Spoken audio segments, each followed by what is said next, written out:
السلام علیکم ورحمۃ اللہ تعالی وبرکاتہ۔ الحمد للہ الواحد المتوحد بالوحدانیت هو اللہ، الفرد المتفرد بالفردانیت هو اللہ، العزیز المتعزز بالعزت هو اللہ، القدیر المقتدر بالقدرت هو اللہ، قبل كل شيء هو الله، بعد كل شيء هو الله، الأول هو الله، والآخر هو الله، الظاهر هو الله، والباطن هو الله، أول الأولين هو الله، آخر الآخرين هو الله. أما بعد فأعوذ بالله من الشيطان الرجيم. بسم الله الرحمن الرحيم. ادع إلى سبيل ربك بالحكمة والموعظة الحسنة وجادلهم بالتي هي أحسن. وقال تعالى في مقام آخر: يا أيها الذين آمنوا عليكم أنفسكم لا يضركم من ضل إذا اهتديتم. وقال تعالى في مقام آخر: وأطيعوا الله ورسوله ولا تنازعوا فتفشلوا وتذهب ريحكم واصبروا.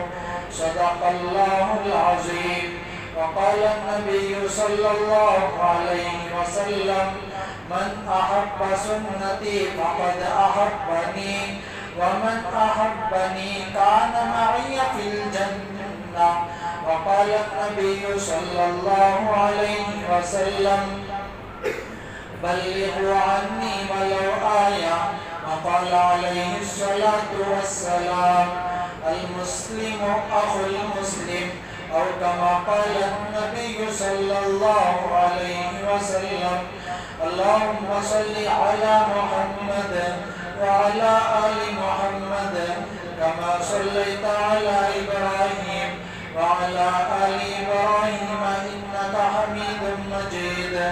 اللهم بارك على محمد وعلى آل محمد كما باركت على إبراهيم وعلى آل إبراهيم إنك حميد مجيد. محترم سامعین، برادران عزیز، اپنی اصلاح کی فکر ہم کیسے کریں، اس تعلق سے کچھ ضروری باتیں عرض کرنی ہے۔ اس سے پہلے ایک اہم بات عرض کر میں اصل عنوان پر آ جاؤں گا۔ سب سے پہلی بات یہ ہے کہ اس وقت ہمارا ملک، ہمارا پیارا ملک ہندوستان جن حالات سے دوچار ہے، ہم اس وقت دیکھ رہے ہیں۔ آزادی کے بعد 70 یا 75 سال سے جو اس وقت کٹھن حالات گزر رہے ہیں، ایسے حالات کبھی ان 75 سالوں میں ہمارے ہندوستان میں نہیں آئے تھے۔ اللہ حفاظت فرمائے ہمارے اس پیارے ملک کی۔ آزادی کے موقع پر جو حالات پیش آئے تھے انگریزوں کی طرف سے، تو اس وقت ہمارے علماء، ہمارے بڑوں نے جن کاموں کو کیا تھا، جن چیزوں پر عمل کیا تھا، جس کے بعد ہمارے اس ہندوستان کے اندر اطمینان، سکون کی ہوا چلی، انہی کاموں کو اس وقت بھی ہم اپنائیں گے۔ انشاءاللہ جو وبا پھیلی ہوئی ہے، یہ وبا انشاءاللہ ختم ہو جائے گی۔ اس میں خاص طور پر سب سے اہم وجہ یہ کہ ہمارے اکابرین نے دکھلائی، وہ یہ تھی کہ ہم اپنے اللہ کو راضی کر لیں۔ وَمَا أَصَابَكُم مِّن مُّصِيبَةٍ فَبِمَا كَسَبَتْ أَيْدِيكُمْ وَيَعْفُو عَن كَثِيرٍ۔ جو حالات، جو پریشانیاں، جو مصیبتیں ہمیں آتی ہیں، وہ سب ہمارے ہاتھوں کے کرتوت ہیں، ہمارے اعمال بد یعنی برے اعمال کا نتیجہ ہے۔ وَيَعْفُو عَنْ كَثِيرٍ، بہت سے تو ایسے ہیں جن کو اللہ تبارک و تعالیٰ معاف فرما دیتے ہیں۔ تو میرے کئی سب سے پہلا کام ہم اپنے اللہ کو راضی کر لیں، اس لیے کہ حدیث ہم سن کر ہیں کہ سارے انسانوں کے دل اللہ کے دو انگلیوں کے درمیان میں ہے۔ اللہ چاہیں تو اس طرف، اللہ چاہیں تو اس طرف، جیسے چاہتے ہیں ویسے پلٹ سکتے ہیں۔ ہم سب سے پہلا کام اپنے پروردگار کو راضی کرنے کا کر لیں، اور دوسرا کام ہمارے اکابرین نے جو اس وقت اہم کردار سے ادا کیا تھا وہ اپنے اخلاق کا مظاہرہ فرمایا تھا، ہندو مسلم اتحاد کا نعرہ لگایا اور اس پر عمل کر کے بھی دکھایا تھا۔ جو قیامت قریب آئے گی فتنے پھیلتے جائیں گے، ہم ان فتنوں میں سب سے بڑا علاج یہ ہے، اللہ نے فرمایا یا ایھا الذین آمنوا علیکم انفسکم، ہم اپنے آپ کی اصلاح کر لیں۔ حالات تو آئیں گے، جب ہماری اصلاح ہو جائے گی اللہ کی مدد ہمارے ساتھ شامل حال ہو جائے گی۔ فتنے کے تعلق سے ایک اہم بات بتا کر آگے بڑھ جاؤں۔ اللہ کے نبی کا فرمان ہے، ہمارے نبی نے 1400 سال پہلے ایک فتنے کی نشانی دکھائی۔ وہ نشانی یہ بتلائی کہ جب مکہ المکرمہ کے اندر پہاڑوں سے اونچی عمارتیں، بلڈنگیں تیار ہو جائیں، غور سے سنیں، پہاڑوں سے اونچی عمارتیں، بلڈنگیں تیار ہو جائیں اور سرنگیں بنائی جائیں، پھر اللہ کے نبی نے آگے فرمایا نہروں جیسے راستے بنائے جائیں، مکہ المکرمہ کے پیٹ کو چاک کیا جائے، تو یہ دور بھی فتنوں کا دور ہوگا۔ اب غور کریں، آج سے 100 سال پہلے کے مکہ المکرمہ کو سوچ کر دیکھیں، اور 200 سال پہلے جب محدثین حدیث لکھتے، شراح حدیث اس کا مطلب سمجھنے میں کچھ تکلیف اٹھا لیتے تھے کہ سرنگیں کیسی بنائی جائیں گی، کہ مکے کے پیٹ کو کیسے چیرا جائے گا، نہروں جیسے راستے کیسی بنائی جائیں گی، اور ادھر تو پہاڑ بڑے بڑے جو عمرہ حج کو جا کر ہیں ان کو معلوم ہے کہ کتنے بڑے بڑے عمارتیں، پہاڑ بڑے بڑے، ان سے بڑی عمارتیں بنائی جائیں گی۔ تو وہ دور اب نظر آ رہا ہے۔ ہم اپنے نبی کے جوتوں پر قربان جائیں۔ 1400 سال پہلے جبکہ بالکل جھوپڑیوں کے گھر ہوا کرتے تھے، ایسی عمارتوں کا تذکرہ تو کیا، کسی کا وہم اور کسی کا گمان بھی اس طرف نہیں جا سکتا تھا، مگر ہمارے نبی نے فراست سے بتلا دیا کہ ایسا تیار ہوگا۔ مگر وہ دور آج ہم دیکھ رہے ہیں، پہلے کے 100 سال 200 سال پہلے کے لوگوں کے ذہن میں شاید یہ بات سمجھ میں نہ آتی ہوگی، مگر کھلے ہم نے اپنے آنکھوں سے دیکھ لیا۔ اب یہ فتنوں کے دور کے اندر جو اہم کام ہمیں کرنا ہے، یا ایھا الذین آمنوا، ایمان والو، علیکم انفسکم، اپنے آپ کی اصلاح کر لو۔ اب دیکھیں، جب ہم اپنی اصلاح کر لیں گے اللہ راستہ کھول دیں گے۔ اللہ کے نبی محمد رسول اللہ صلی اللہ علیہ وسلم کے سر مبارک پر جب نبوت کا تاج پہنایا گیا تو اس وقت آپ کی عمر مبارک 40 سال تھی۔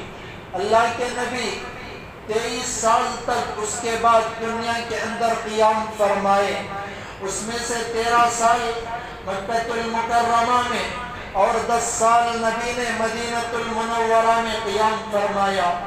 جب نبوت کا تاج پہنایا گیا تو اس وقت یہ بھی حکم ہوا کہ آپ اکیلے ہیں، مگر ساری امت اس وقت گمراہی کے اندر مبتلا تھی۔ سارا عرب اس وقت کفر کے دلدل میں، گمراہی کے دلدل میں، تاریکی میں بکھرا ہوا تھا۔ ایسے وقت میں اللہ کے نبی کو حکم دیا گیا کہ آپ آگے چل کر ہدایت کی راہوں کو ہمراہ کرنا پڑے گا۔ اللہ کے نبی نعرہ لے کر اٹھے۔ اللہ کے نبی صلی اللہ علیہ وسلم کو تکلیفیں پہنچائی گئی۔ 13 سال تک یہ بھی حکم تھا کہ کوئی جہاد نہ کرے، اور اس کے اندر صحابہ رضی اللہ عنہم اجمعین کو بڑی بڑی تکلیفیں پہنچائی گئی۔ ہم نے بارہا سنا ہے کہ بلال کے ساتھ کیا کیا گیا، خباب کے ساتھ کیا کیا گیا۔ ان حالات کے باوجود بات غور سے سمجھیں، اگر بلال چاہتے تو ایک تھپڑ، اگر وہ 10 لگاتے تو ایک تھپڑ لگانے کی ہمت بلال کے اندر بھی تھی۔ خباب کو 10 تھپڑ لگتے تو ایک تھپڑ لگانے کی ہمت خباب کے اندر بھی تھی، مگر حکم نہیں تھا، اس لیے جہاد کا آغاز صحابہ نے نہیں کیا۔ اب حالات 2-4 ہوتے گئے، یہاں تک کہ شیخ ابی طالب کا جو واقعہ ہے بڑا کٹھن واقعہ بھی پیش آیا۔ پھر ہجرت کا حکم ہوا۔ اللہ کے نبی صلی اللہ علیہ وسلم اپنے وطن مبارک کو چھوڑ کر نکل گئے۔ پھر مدینہ المنورہ کے اندر اللہ کے نبی صلی اللہ علیہ وسلم نے 10 سال قیام فرمایا۔ پھر وقت ایسا بھی آیا کہ سارا عرب بت پرستی سے نکلا اور ہدایت کے راستے پر آیا۔ اب اس دوران کے اندر صحابہ کو جو تکلیفیں اٹھانی پڑی، کبھی گال پر تھپڑ لگایا جاتا، کبھی اور کچھ تکلیفیں آتی، مگر صحابہ اس کے اندر پورا برداشت کرتے۔ یہ سب کیوں اللہ کی طرف سے ہوا؟ وجہ یہ تھی کہ تم دوسروں کی تکلیف کو برداشت کرو گے، تمہاری اصلاح ہوگی۔ جب تمہاری اصلاح ہوگی تو تم نفسانی خواہشات پر آسانی کے ساتھ پیر رکھ سکتے ہو۔ اس لیے اللہ تبارک و تعالیٰ نے پہلے جہاد کا حکم نہیں فرمایا۔ ہم 12 سن کر ہیں، صلح حدیبیہ کے موقع پر کیا کیا حالات نہیں آئے، اس کے باوجود نبی صلی اللہ علیہ وسلم نے صحابہ کے سامنے جہاد کا حکم نہیں فرمایا۔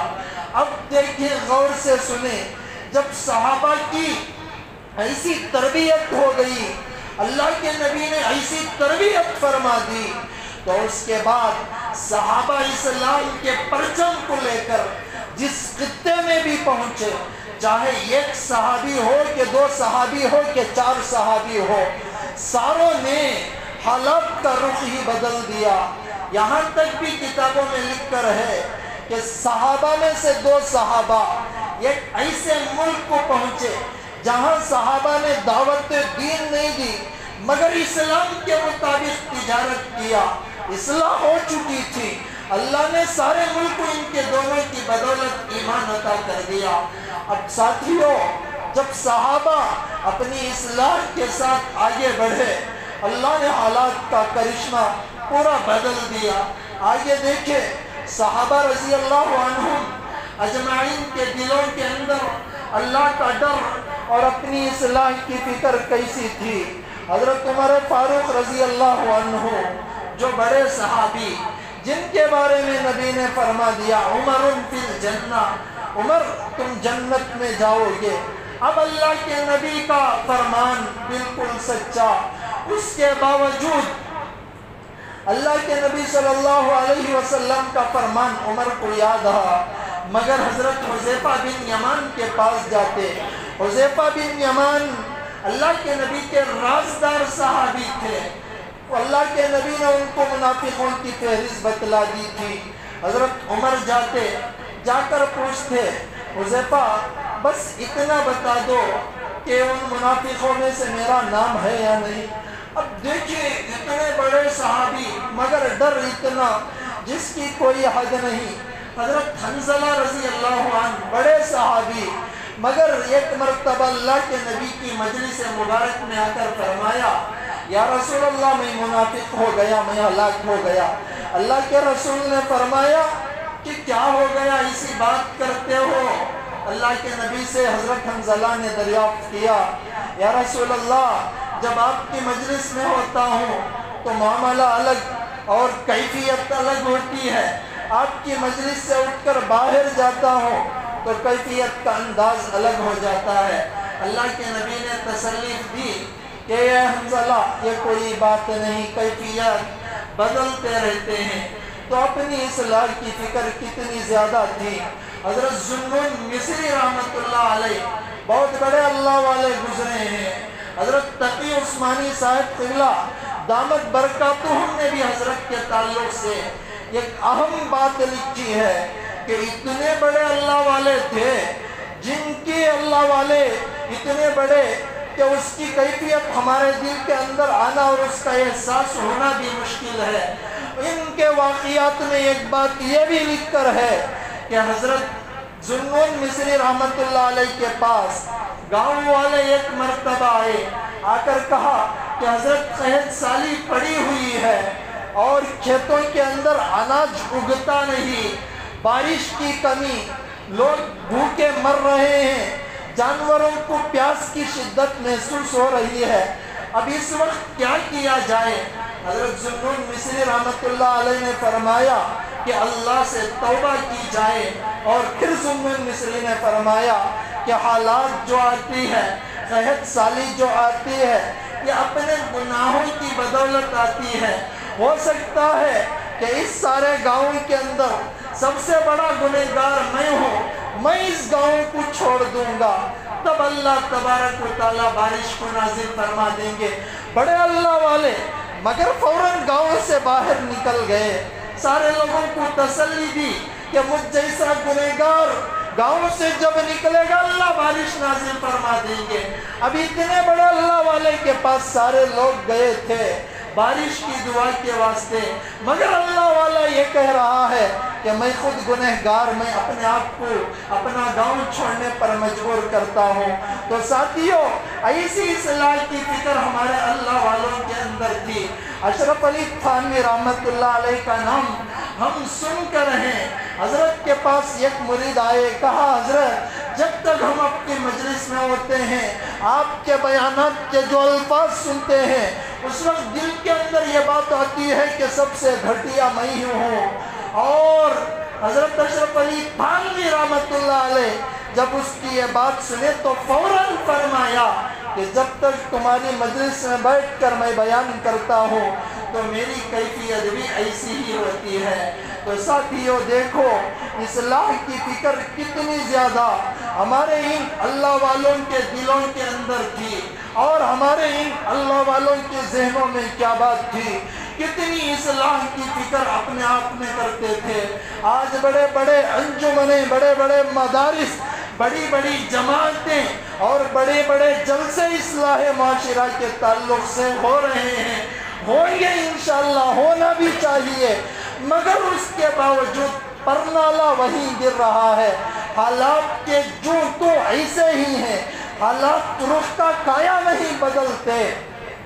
اب دیکھیں، اصلاح معاشرہ کے جلسے بھی فضل خدا جگہ جگہ پر ہوتے جا رہے ہیں، مگر حالات جو کہ تو نہیں بدلتے۔ اس سب کے پیچھے راز یہی ہے کہ ہم اصلاح کا آغاز دوسروں سے کرنا چاہتے ہیں، سب سے پہلے ہم اپنے آپ سے کریں۔ ابو حنیفہ رحمت اللہ علیہ کے پاس ایک عورت اپنے ایک بچے کو پکڑ کر آئی، کہنے لگی حضرت میرا بیٹا گڑ زیادہ کھاتا ہے۔ حضرت نے فرمایا اس لیے کیا کروں؟ تو حضرت سے عورت نے عرض کیا حضرت اسے روکو۔ حضرت نے فرمایا آئندہ کل برا کر لے آؤ۔ وہ عورت چلی گئی، دوسرے دن آئی، حضرت نے فرمایا بیٹا بیٹھو، آئندہ کل سے گڑ مت کھانا۔ پھر حضرت نے فرمایا بلا کر چلے جاؤ۔ تو عورت کہنے لگی حضرت کل ہی یہ لفظ فرما دیتے، صرف اتنی بات بتانے کے لیے ایک دن کے بعد آپ نے ہمیں بلایا۔ حضرت نے فرمایا کل تک میں بھی گڑ کھاتا تھا، اگر میں اسی میں کہتا تو میری بات میں اثر نہ ہوتا۔ تو ہم کہنے والوں کو سب سے پہلے اس بات پر عمل کرنا پڑتا۔ میں خود کے لیے کہہ رہا ہوں، واللہ کہہ رہا ہوں کہ میں اپنی اصلاح سب سے پہلے کروں، اس لیے کہ جمعہ کے موقع پر، دوسرے موقع پر بیان کرنے کا موقع مجھے اللہ دیتے ہیں۔ تو ان اللہ والوں کے واقعات سے مجھے سبق حاصل کر کر سب سے پہلے ان واقعات پر مجھے عمل کرنا پڑتا ہے۔ جب میں اس پر مکمل طور پر عمل کر لوں گا، اللہ میری بات میں اثر پیدا فرما دیں گے۔ پھر سب کے دلوں پر یہ بات جب لگے گی، اللہ تربیت کا راستہ اور آسان فرما دیں گے۔ اب دیکھیں اللہ نے قرآن میں اسی لیے فرمایا، یا ایھا الذین آمنوا علیکم انفسکم، ایمان والو سب سے پہلے تم اپنے گریبان میں دیکھو۔ جب تم اپنے گریبان میں دیکھو گے، پھر اللہ تبارک و تعالیٰ جب تمہاری اصلاح فرمائیں گے، پھر تمہاری اصلاح کی بدولت دوسروں کی اصلاح کرنے میں بہت زیادہ آسانی کے راستے اللہ تبارک و تعالیٰ ہموار فرما دیں گے۔ اب دیکھیں جب ہم اپنی اصلاح چاہیں تو ہمیں اللہ والوں کی جوتیوں کو سیدھا کرنے کا موقع آئے تو اللہ والوں کی جوتیوں کو سیدھا کرنا پڑے گا۔ اور سب سے جو اہم بات ہے وہ اہم بات اللہ کے نبی صلی اللہ علیہ وسلم کی سنت مبارک پر جب جو بھی سنت ہو عمل کرنے کا موقع آئے تو عمل کرنا پڑے گا۔ حضرت انس رضی اللہ تعالیٰ عنہ اللہ کے نبی صلی اللہ علیہ وسلم کے ایک بہت بڑے خادم خاص تھے۔ اللہ کے نبی صلی اللہ علیہ وسلم کی 10 سال تک حضرت انس نے خدمت کی، اتنے بڑے خادم تھے۔ اللہ کے نبی نے ایک مرتبہ ارشاد فرمایا، اے میرے بیٹے انس، میں ایک بات بتاتا ہوں، اس بات پر جب تم عمل کر لو گے، عمل کرنے کی وجہ سے جنت کے اندر تم میرے لیبر بنو گے، میرے ساتھ ہوگے۔ اب دیکھیں یہ سنت اللہ کے نبی بتلا رہے ہیں، اس سے پہلے یہ بتلا رہے ہیں میرے ساتھ ہوگے۔ حالانکہ جنت بھی ایک بڑی نعمت ہے، مگر اس سے بھی بڑی نعمت اگر کوئی ہے تو میرے نبی محمد رسول اللہ صلی اللہ علیہ وسلم کی صحبت مبارک ہے۔ اس لیے کہ کوئی ادنا سے ادنا آدمی دیہات کا بھی جا کر نبی کی صحبت اختیار کر لیتا دنیا کے اندر تو وہ صحابی بن جاتا۔ اس دور کے سارے خطب مل کر، سارے اللہ والے مل کر وہ صحابی کے جوتوں کی دھول کو بھی نہیں پہنچ سکتے، چاہے امام ابو حنیفہ ہو کہ کوئی اور ہو۔ اتنا بڑا مقام صرف نبی کی صحبت سے ملتا ہے۔ تو نبی نے فرمایا میرے لیبر بنو گے، میرا ہم نشین تم بنو گے۔ کب بنو گے؟ ایک سنت پر عمل کرو گے۔ وہ سنت یہ ہے کہ تم اپنے دل کو پاک و صاف رکھو، اپنی زبان پر قابو رکھو۔ اب پھر فرمایا اللہ کے نبی نے کہ دیکھو انس، یہ سنت پر عمل کرنے کے واسطے تمہیں تھکنا پڑے گا۔ مسواک بڑی سنت ہے، مگر مسواک کی سنت پر عمل کرنے کے واسطے تھکنا نہیں پڑتا۔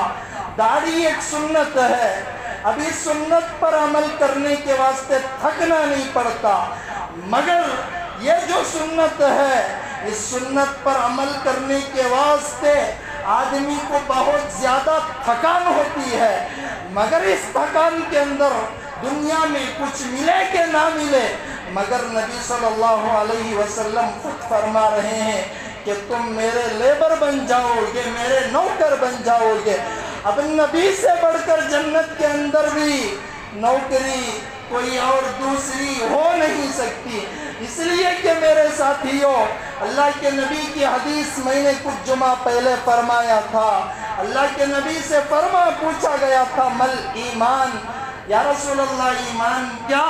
نبی نے اس وقت فرمایا الصبر والسماحہ، صبر کر دو، معاف کر دو۔ یہ 2 چیزیں نبی نے فرمائی تھی۔ اب ہم اپنے دل کو صاف رکھیں گے، اللہ کی قسم اللہ کے نبی کی صحبت ملے گی۔ الصبر، صبر کریں گے، اللہ کے نبی کی صحبت اللہ کی قسم ہمیں مل کر رہے گی۔ ہمیں واقعات سبق سکھلاتے ہیں۔ اللہ کے نبی صلی اللہ علیہ وسلم جب مکہ المکرمہ کے اندر دعوت دین لے کر اٹھے، اکیلے تھے، جب نعرہ لگایا اسلام کا اکیلے تھے، تو اس وقت اللہ کے نبی پر جو حالات آئے ان حالات کے اندر جسمانی تکلیفیں بھی، ذہنی تکلیفیں بھی ہوئیں، ایک حدیث میں یہاں تک بھی لکھ کر ہے نبی کے گلے کو پکڑ کر زور سے دبا دیا گیا تھا. ایک کتاب میں ایک حدیث میں یہاں تک بھی لکھ کر ہے سجدے کے اندر تھے, اون کی اوجڑی یعنی غلیظی لا کر اللہ کے نبی کے اوپر ڈال دیا گیا تھا. بیل کی اوجڑی سے زیادہ وزنی اوجڑی بوٹی یہاں تک کہ اونٹ کی ہوتی ہے. اللہ کے نبی صبر کیے, فتح مکہ کا موقع آیا, نبی صلی اللہ علیہ وسلم سے سب ڈر رہے تھے ایذا رسانی پہنچائیں گے اس لیے کہ ہم نے ان کو ان کے وطن سے کعبے سے نکالا ہے. نبی نے فرمایا لا تثریب علیکم اليوم اذهبوا فانتم الطلقاء, جاؤ میں تمہیں معاف کرتا ہوں. اللہ کے نبی صلی اللہ علیہ وسلم ایک مرتبہ ایک آدمی آیا, کافر تھے, تلوار پکڑ کر آئے. اللہ کے نبی نے مہمان نوازی کی, اللہ کے نبی کو تکلیف پہنچانا چاہتا تھا. اللہ کے نبی نے اس کے لیے بستر تیار کیا. بستر پر سونے سے پہلے نبی نے کھانا دیا. کھانا کھا کر جان بوجھ کر اللہ کے نبی جو بستر مبارک دیے تھے کتابوں میں لکھ کر ہے کہ اسی پر گندگی, سمجھانے کے لیے کہہ رہا ہوں, برا پاخانہ کر دیا. جب اللہ کے نبی صبح کو وہاں حاضر ہوئے یہ چل چکا تھا. اللہ کے نبی صلی اللہ علیہ وسلم صحابہ سب آئے. صحابہ کو تھوڑا غصہ آیا, جس کی مہمانی نبی نے کیا آج وہی یہ کام کر کر چل گیا. اللہ کے نبی نے فرمایا میرا مہمان ہے, لاؤ بستر میں دھوتا ہوں. صحابہ ٹوٹ پڑے, اللہ کے نبی کے ہاتھ مبارک پکڑ لیے. یا رسول اللہ نہ, آپ مت دھوئیں, یہ گندگی ہم دھوئیں گے. نبی نے سب کو ڈھکیل کر فرمایا نہ میں دھوتا ہوں. اللہ کے نبی جب دھونے کے لیے بیٹھے تو وہ شخص آیا, دیکھنے لگا کہ رسول خود دھو رہے ہیں. پھر نبی فرمائے کہ جیسی مہمان نوازی میں نے کرنا تھا تیری مہمان نوازی میں نے نہیں کی. تو یہ الفاظ جب اس کے کان میں پڑے تو وہ فوراً کلمہ پڑھ کر مسلمان ہو گیا. تو دوستو یہ ہمارے نبی صلی اللہ علیہ وسلم کی طرف سے ہمیں سبق ملتا ہے.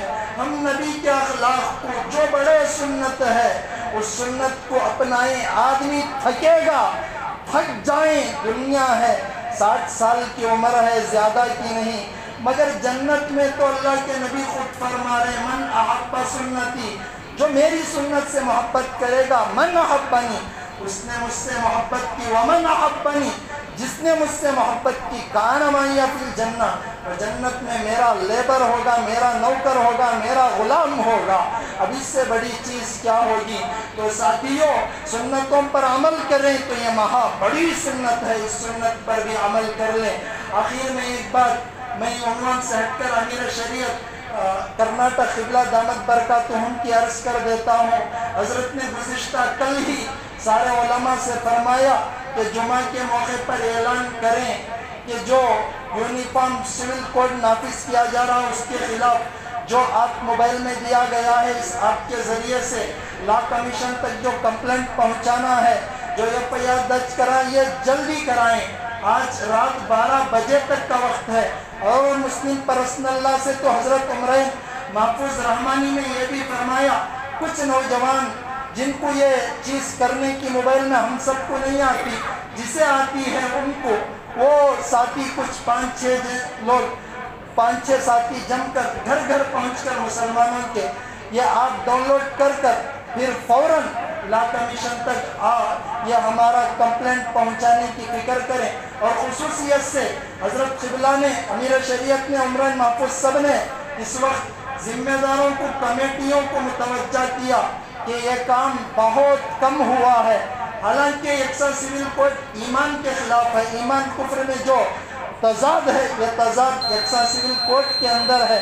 تو اس لیے حضرت نے متوجہ فرما کر کہا کہ لاکھوں کی تعداد میں یہ کام ہو رہا ہے, جبکہ مسلمانوں کی تعداد ہندوستان کے اندر کروڑوں میں ہے, مگر مسلمان اتنا زیادہ بے فہمی, لاشعوری میں مبتلا ہیں کہ یہ کام نہیں کر سک رہے. تو اس لیے ساتھی ذمہ داری لیں. اس ساتھی نماز کے بعد بیٹھ کر کمیٹی والوں سے درخواست کہ کمیٹی والے بھی اس بارے میں توجہ فرما کر امیر شریعت کی بات کو لے کر امیر شریعت نے فرمایا کہ سارے کمیٹی والے اس میں خصوصی توجہ دے کر ہر گھر پر چاہے کسی عورت کے پاس فون ہو بڑا فون اس کا فون مان کر جلدی کمپلینٹ کر دیں. آج رات لاسٹ وقت ہے 12 بجے تک، پھر اس کے بعد جو حکم آئے گا وہ نامعلوم ہے. تو اس لیے اس بات پر عمل کر لیں. وقت زیادہ ہو گیا. اللہ عمل کی توفیق دے. آمین.